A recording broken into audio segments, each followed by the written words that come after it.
just going to cry into your cornflakes, which is also a perfectly acceptable way of coping with stuff, is just do one thing. And that kind of release, that act of control helps just get over that particular hurdle.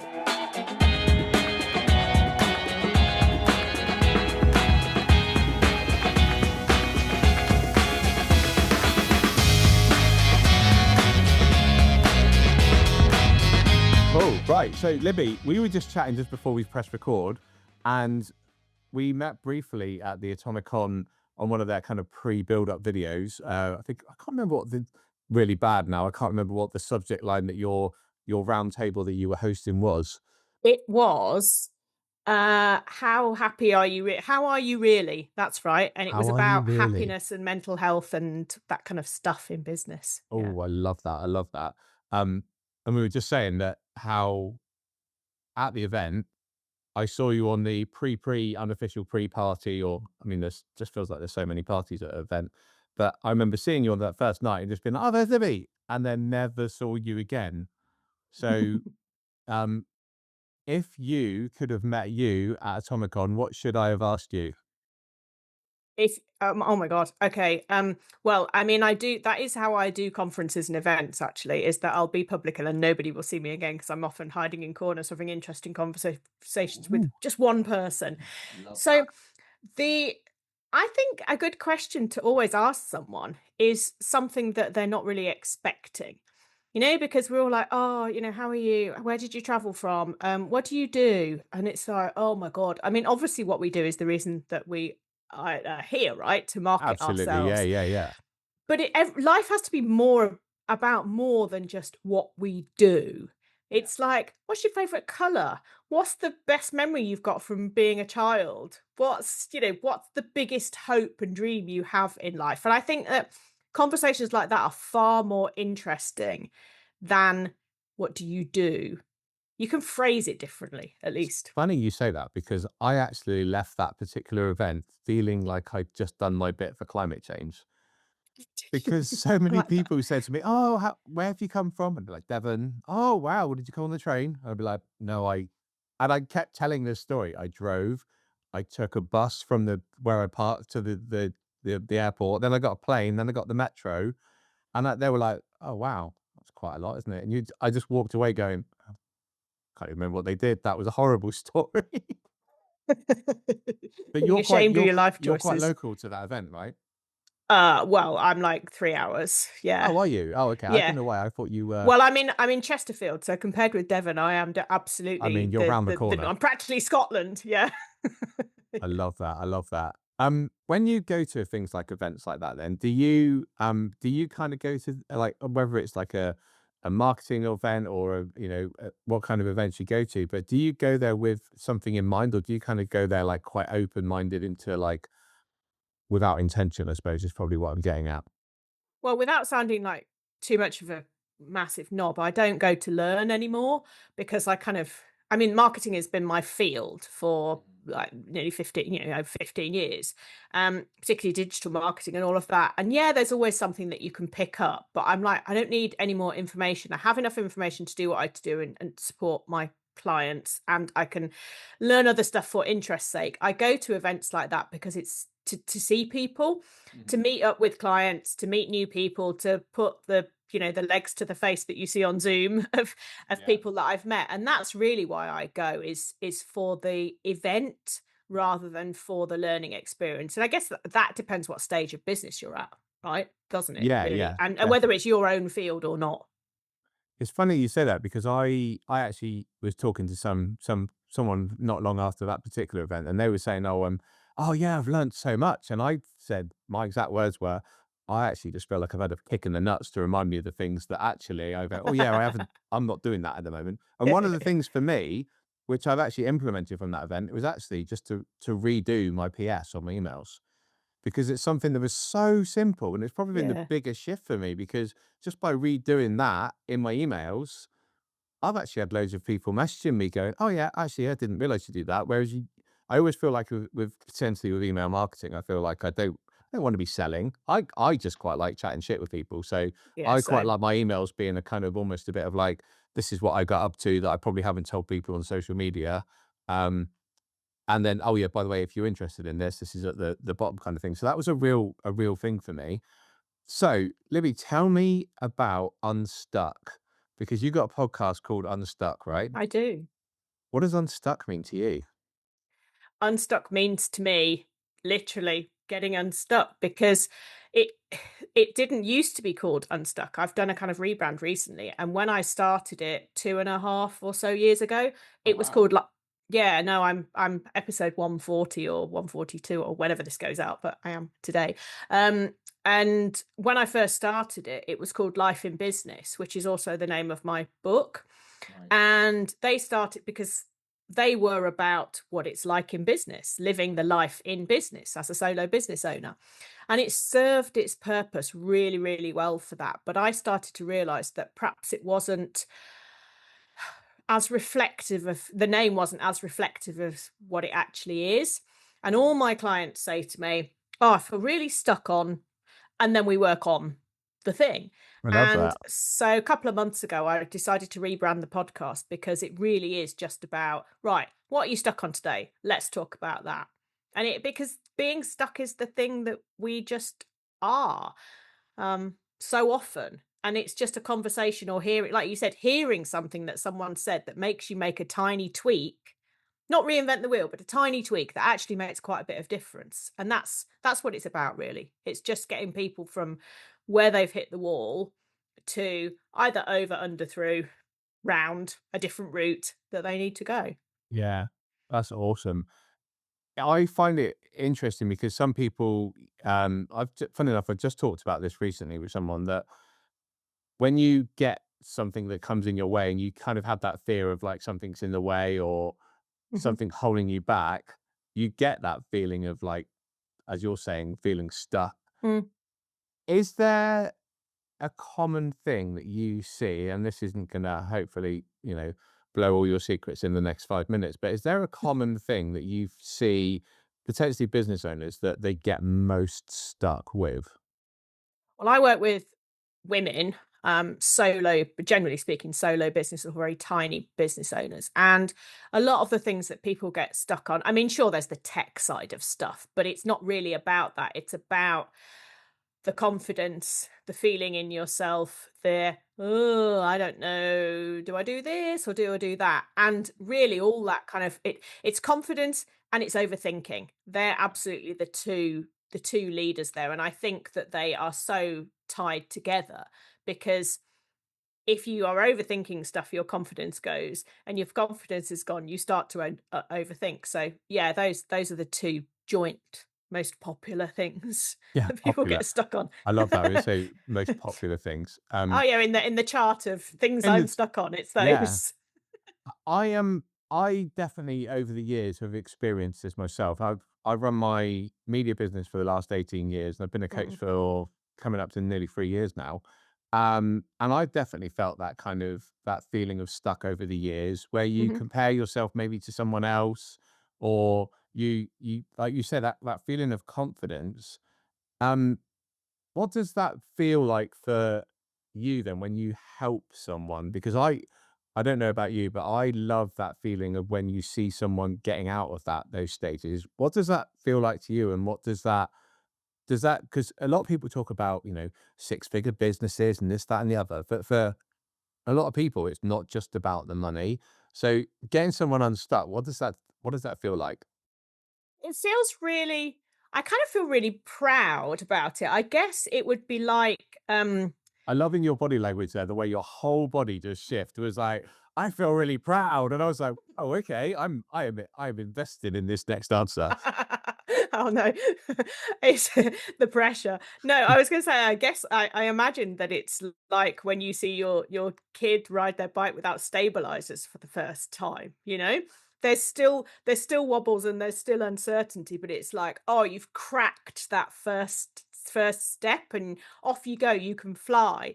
And it is, I do feel they the people in my community, they do sometimes call me mum, which I think is hilarious. But because I feel like I'm a few steps ahead, right? But I've not perfected everything by any, or even anything by any means. But It's like, right, well, I've been through this, I've experienced this, I did this. However, times have changed. So now maybe try this, or there's this new technology, or this is a tool and technique that works. And I'm very, very proud of the fact that all the cock ups and everything I've had over the years are actually proving to be really useful. But yeah, pride in them is the real thing. Pride that I've supported them, and pride that they've actually done it and it's made a difference to them.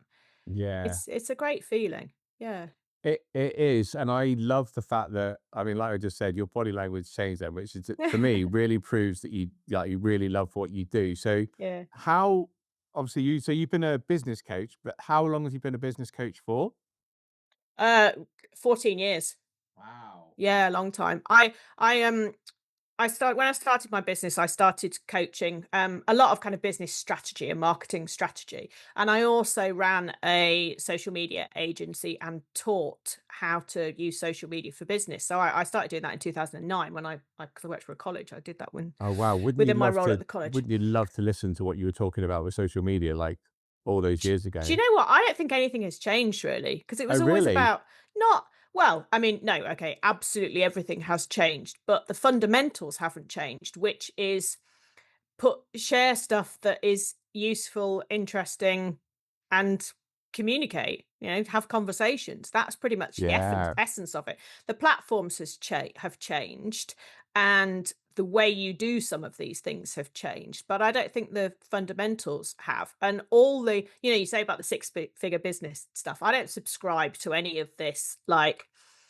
you know, uh bro marketing kind of stuff. And it's like things come and go, like, reels come and go, the fad for that, and the viral nature of stuff, whatever. It still Yeah. all boils down to, who are you talking to, what do you want to talk about, what are they interested in, we'll do that. And it's kind of it's really, really simple. But everybody likes to overcomplicate it because they can sell a $27 course on the back of it, or a 5 grand program on the back of it. But Yeah. yeah, well, you hit the fuse there by asking me about that. Well, I was just about to say, tell me more about that, because I feel like I mean, don't know if you saw it recently, and I have mentioned it a few times. I think it's because 'cause I'm proud of it, because I'm one of those people who are not really afraid to say, "Yeah, whoop-de-doo, you've got a BMW or a Porsche or Yeah, a I know. private jet." And I put that post out a couple of weeks ago, which was, "I've got something to share with you all. I've made 6 figures this year." And the next slide on the carousel revealed what was behind where it said I'd made 6 figures, and it was 6 Lego figures, because it was me just taking the piss out of No, I people. agree. Um, Yeah. what do you think people get in that? Because, I mean, obviously, for me, it feels like false advertising, and false advertising for me is always felt, I always remember the whole subliminal marketing thing, where people back in the 80s were playing music in, stuff was being played in the background for you to buy the drinks or whatever, Yeah. and then that all got kind of banned and so forth. But I feel like it really, like, really is false, of like giving people this expectation that life is all shiny and you can have these fast cars or whatever. Um, why do you think that that is, like, really effective? Because I hate that it's effective. Do you know what I mean? It's only effective to some people. I think it's a load of absolute guff, and also Mhm. quite vocal about this. And if somebody wants to scale to 6 figures or £1 million or whatever, I'm not the person for them. It's not that I'm anti making money. I mean, it's superb and I can spend it like anybody else. It's about the focus. The focus is wrong. To be Uh, truly happy in business, you should focus on what makes you happy. And generally speaking, that's not just making loads of money, because you can make loads of money, but it's the balance has got to be right.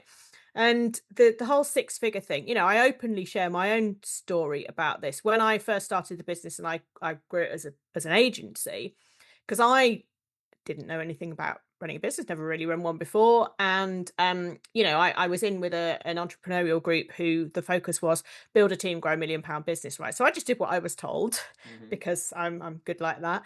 And it wasn't making me happy, but my most on paper, my most successful years, 6 figure years, I made one year, I made a minus profit. And I mean, that was pretty spectacular how I even managed to do that, quite frankly. But it just shows that the six-figure business it just doesn't mean anything. It's the profit that matters and the level of happiness Yeah. that matters. So I don't care what my clients earn. You know, some of them have very financially successful businesses, if that's the metric for success, but very successful financial um, businesses. Others, they have part-time jobs and their businesses are part-time, and their goal is to clear £1,500 a month profit because that is what will make a difference to their lives. And Yeah. and I really embrace that, because that feels like such a level of honesty that, you know, the Lambo bros driving around Dubai, it's like I mean, I don't want to do that. I have absolutely zero desire to do that, and therefore it doesn't relate. And so we all have to pick the person who does relate in order Yeah. to support us and motivate us and all that stuff. Yeah, I've got an episode of my podcast that came out with Cassie Evans. She's a growth expert, and she was doing some research on kind of her market research, and she said that she had this particular lady who said, "I just want to shop in a different supermarket." That was her goal, and she's like, "Oh, you Yeah, I know, love that. I think it was like I'd love to just be able to not shop in Lidl's and shop in Marks and Spencers." Yeah, And I think for that, even that for, I mean, like a business and your mindset with growing your business is such a shift. And Yeah. that's that, like, you know, don't get me wrong. Like, I've been into Marks and Spencers before and I've looked at some of them. I'm like, this is fancy. Like, but do you know what I mean? It's the, yeah, you know, I'd much rather buy Percy Pigs than the Sainsbury's Specials one or Tesco's Veteran one. But you know, it's the whole thing in that shift. yeah. Have you had a shift yourself in your life where your mindset was down that kind of like a different route that you now find that this makes you now the way you are more Yeah. successful or more comfortable maybe? Yeah, definitely. And it's interesting because we're in the process of moving house at the moment. And certainly my we're downsizing, deliberately and consciously downsizing financially and in the terms of the size of the property. And we've talked about it a lot because it's a really, really conscious decision that my husband and I have made. But you know, we're in the house that we're in, which is slightly smaller than the previous house, but we moved location because of his job. But the house before that, we bought the biggest house that we could afford, because then we would have made it, because we Yeah. both were married previously and still lived in the place where everybody lived. So, you know, everybody kind of knew your history. And we didn't realize at the time that buying that great big house was to, I say, to prove that we were successful, to prove that we were fabulous as a couple, to Mm. and uh, and it's just neither of us is like that. You know, what we really enjoy is, I mean, Michelin star dining, but also going for walks in the Peak District and just being kind of out in nature, not spending, not being fancy, just being. Yeah. And so this now we've got this opportunity to buy the house that we really want and live in the way that we really want. It is about a space that works for us. The garden with the view, that really matters. Smaller bills, Yeah. which means more money to do, you know, to go to France or to do the stuff that we want to do. And it's, yeah, I don't feel, plus I'm old and tired now, right? So is my husband, but you know, don't feel the need to You kind of, definitely don't look old and tired. no, I mean, thank you, but I am. Inside, I am. But I don't feel the need to kind of prove stuff anymore. And that's definitely the same in my business. I've been through the journey of, like I say, build the agency, always be the one on stage, just being the kind of the go-to. And it's quite hard to know that actually you want to be that, but you want to be that quietly. That is quite a shift in business.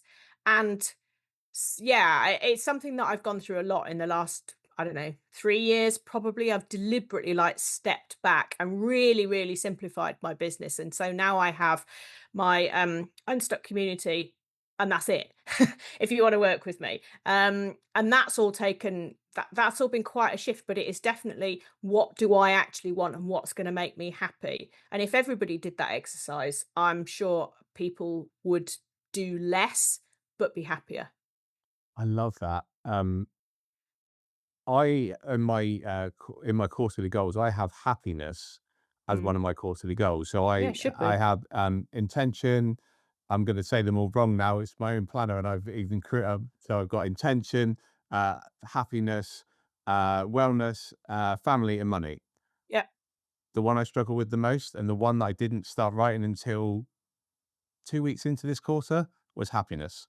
And it's something that I think so many people struggle because they don't actually know what makes them happy. Yeah. And it's something that came to me for me for this next quarter was I just decided to write down my three things. So my goal is to just do one thing a month for nobody else but me. And whether that's go for a walk on Nice. the Yeah. cliffs, go Yeah. go for a go for a surf, or something like that.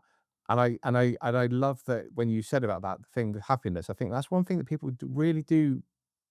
They really do kind of disassociate themselves from being happy and actually Mm. respecting and kind of, you know, being grateful for where they are now, rather than where they're constantly like trying to chase a dream or, like you say, that pro marketing. Yeah. Um, I'd love to know what would be your ideal for like happiness. Like if you were like if you could picture happiness tomorrow, what would it be? What, Not as in s- what not so, specifically, or what color it would be? oh wow. We went down an NLP route then. I was like, oh, hang on a minute. I think Uh, it's more a neurodivergent route, but yeah. yeah, okay. Happiness has a color. I think so. Yeah. So what's your kind of your vision of happiness, and maybe are you living it? Not quite. Yeah. Not quite, but I'm in the middle of the house move. So I don't Yeah, I think mean, anybody who's going through the solicitor's process can say that they are happy. And it's not, but just to kind of qualify that, because inside, yes, I am very happy, but I'm also quite stressed and under quite a lot of pressure. But that I can see the end to that. And so for me, happiness, it's funny, it's simplicity is really important to me. It's choice, it's routine slash comfort, because I do like kind of a bit of structure. My autistic side likes structure, and my ADHD side likes to go absolutely nuts at the drop of a hat. So I kind of have to balance that. Um, being able to spend time with my husband, knowing that my very elderly cat is all right. Those are kind of the things that matter to me, and enjoying the work that I do, but it not being everything, which my business absolutely has been everything, yeah. time wise, energy wise, meaning in life wise. And yeah, it pains me to say it, but it's kind of not now. And I say that really cautiously, because it does mean everything, and my clients are hugely important, but it's not everything. Yeah. Yeah. So it's just, yeah, self-learning, isn't it? Self-awareness, I guess. And I think that's one thing that I think that deep down, I think your clients was from what you're saying will get you because they work with you because of Yeah. the way you are and because Yeah. of what your goals and your I am I quite often think about things when you go into these kind of situations where, and I can't think of the name of the particular guy, but there was a lot of outside influence. There was a particular person that was online who was very similar to Andrew Tate. And I had a friend of mine saying, my son's just signed up to this program. It was on this particular platform. Like he's got this, like he's going to start doing this. He's like getting into blockchain. He's doing all of this. And like she was Oh yeah. and it almost to the point that she was like, I don't really like. I feel like it's kind of carrying him away to a dream that like he's kind of it was pushing him away from everyone else. And I think what you've just said there is like the simplicity. I love that word simplicity. One of my old Mm. wedding photography packages was simplicity. And for that one reason, it was called simplicity because like the weddings are stressful, right? I wanted you to just, I will just turn up. I'll do this. This is what it is. That's what you get. And that's why and It's nice. weirdly was the most popular package. It was one of the middle packages as well. So, um, if you, if you like think about when you said about, like kind of where you're going to be and where you're going to now. Are there any particular tools that you use that kind of keep you on that straight path? Because you're like you said, I feel happy on the inside, but on the outside, it's like it feels like it's like I mean, don't get me wrong, I've moved house twice, and every time was like, "Hello, have you? Oh no, you haven't got them yet, right? Okay, cool." Um, Sorry, you just replayed my life to me then. exactly right. And do you know what? That was me on the phone to Vodafone yesterday for nearly 2 hours. Yeah. So is there like a particular like skill or tool that you use to kind of keep like kind of rein yourself back in when you get these moments?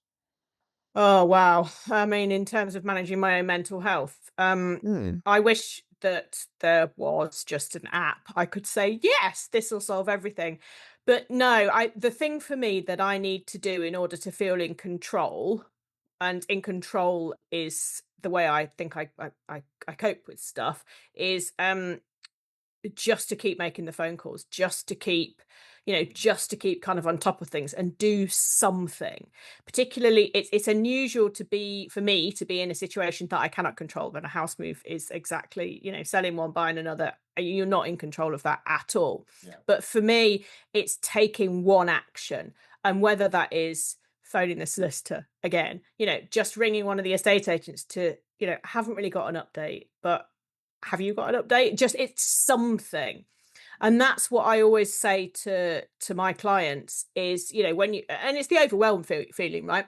It's the when everything is just too much and you feel like you're just going to cry into your cornflakes, which is also a perfectly acceptable way of coping with stuff, is just do one thing. And that kind of release, that action, act of control helps just get over that particular hurdle. And does it change anything in the grand scheme of things? No, but it's the way that the way that we feel. So for me, it's always doing something. Most You've different. literally just reminded me of did you I'm gonna have to probably sing this, which is gonna go really wrong. But Okay. do you ever remember that the Instagram reel or the TikTok that was like, if you want to show up, then you gotta get it done.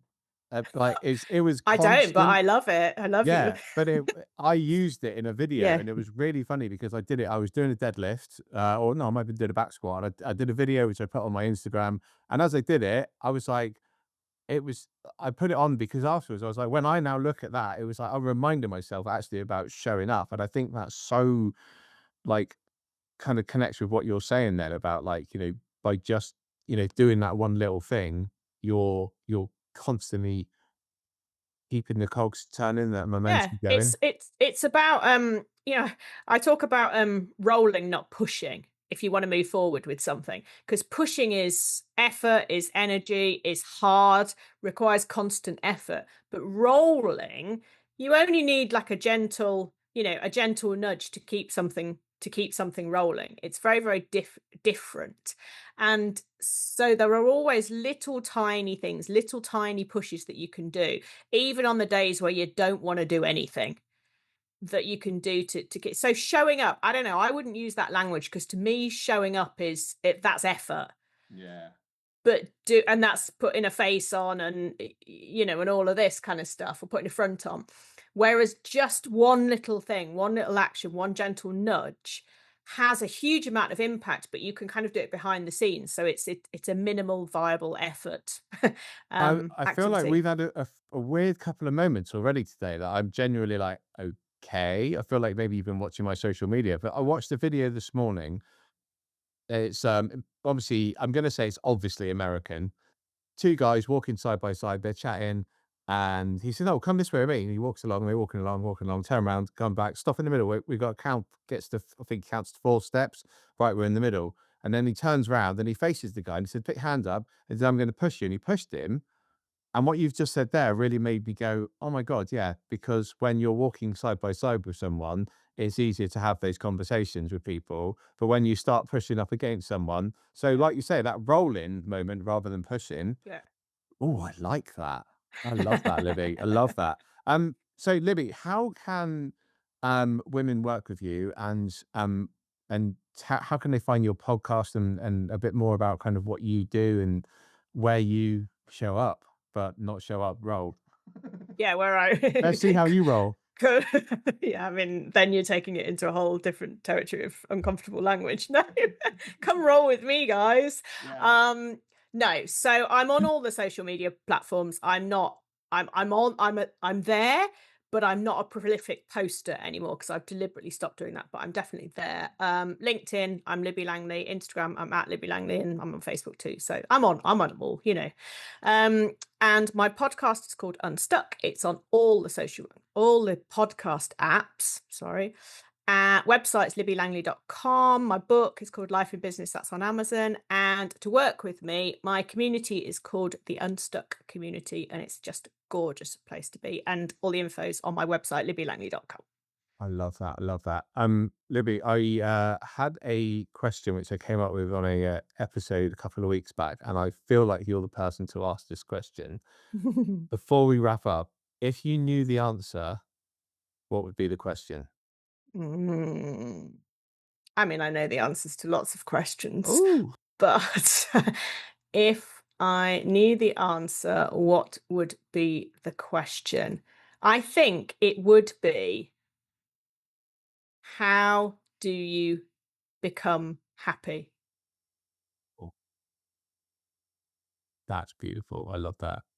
I love that. There's so much, and I don't think it could have come at a better time after 2 weeks of procrastinating my happiness goal. I think that's exactly what not only I needed, but I think probably lots of people probably need to look for as well, right? Yeah, I think so. Um, I think it's the only thing that matters in and life, I really. can't help but notice all the way through this conversation today on the bookshelf, it looks like you've got, is it Simon Sinek's book on the bookcase there with the why? That one happens to be. I have many, many books on that bookcase, and the one next to it is fallen down because I've got a stack of them under my mic. So I Because think, like, for me, like, the fact I've been staring at the word "why" the whole time when we're talking yeah, about happiness, I think that's something that's really, like, resonated with me, and I think it's, yeah. yeah, so, thank you so much for coming along and having a chat with me today, on the podcast, and, I will put all your details in the show notes below, and, yeah, next time if I see you at Atomicon, let's grab a coffee. Let's do that. Let's hug as well because Oh, hugs are oh, I love a nice. hug. I'm definitely Yeah. a hugger. And that wraps up today's episode of the Coffee, Chaos and Confidence podcast with me, Coach Casey. Thank you so much for listening. If you enjoyed today's episode, please make sure you like and subscribe. It helps other listeners find the show. Also, go and check out the show notes to learn more about my incredible guests. Until next time, make sure you chase your dreams without limitations.